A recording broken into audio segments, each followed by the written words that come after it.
নমস্কার বন্ধুরা, আমি জয়রাজ খেল গল্প পড়িয়ে তোমাদের স্বাগত জানাই। অনেক কাছে এসেও অল ইংল্যান্ড ওপেন চ্যাম্পিয়নশিপের স্বাদ পেলেন না আমাদের লক্ষ্য সেন।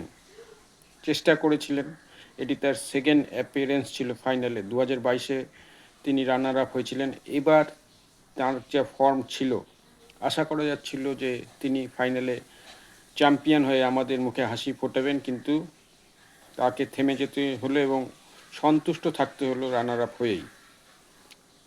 তার কারণ হিসাবে যেটা বোঝা যাচ্ছে যে তিনি সেমিফাইনালে ভিক্টর লাইয়ের সাথে যখন খেলা হচ্ছিল পায়ে ক্র্যাম্প হয়, সেটা একটা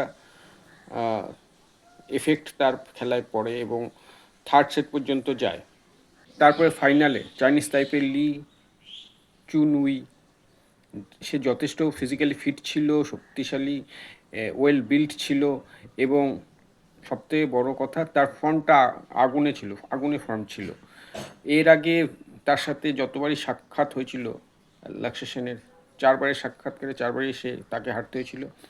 তো এটি পঞ্চমবার ছিল এবং এক্সপেক্টেড ছিল যে তিনি এইবার হয়তো হিস্ট্রিটাকে ঘোরাবেন, কিন্তু অনেক লড়েও পারলেন না। এবং তার খেলায় যেটা, আমি পুরো খেলাটা দেখেছি এবং তার খেলায় যেটা দেখে মনে হলো তাকে একটু টায়ার্ড লাগছিল এবং তার ওই পায়ের যে ক্র্যাম্প হয়েছিল সেমিফাইনালের খেলায়, তাতে একটা এফেক্ট এসেছিলো। সে সেই মতো স্পিডি স্ম্যাশ বা স্পিডি যে কোর্টে মুভমেন্ট সেরকমভাবে করতে পারছিল না।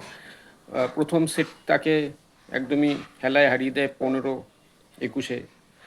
লি চুন উই জিতে যায়।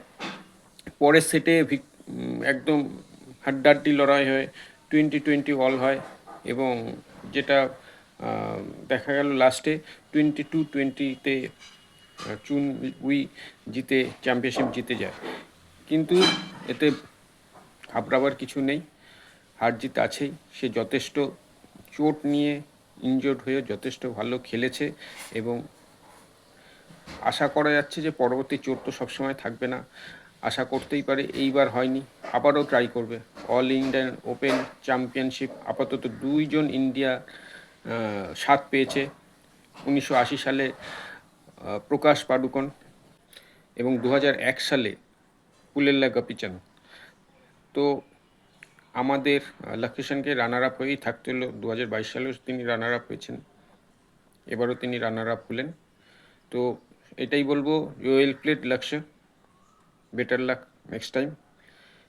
তুমি যথেষ্ট তোমার ইনজুরি নিয়ে যথেষ্ট লড়েছো, এটাই সব থেকে বড়, মানে হার মাননি, কোর্ট ছেড়ে যে ওকে ওয়াকআউট দাওনি, পরের আবার হবে, ডোন্ট ওয়ারি।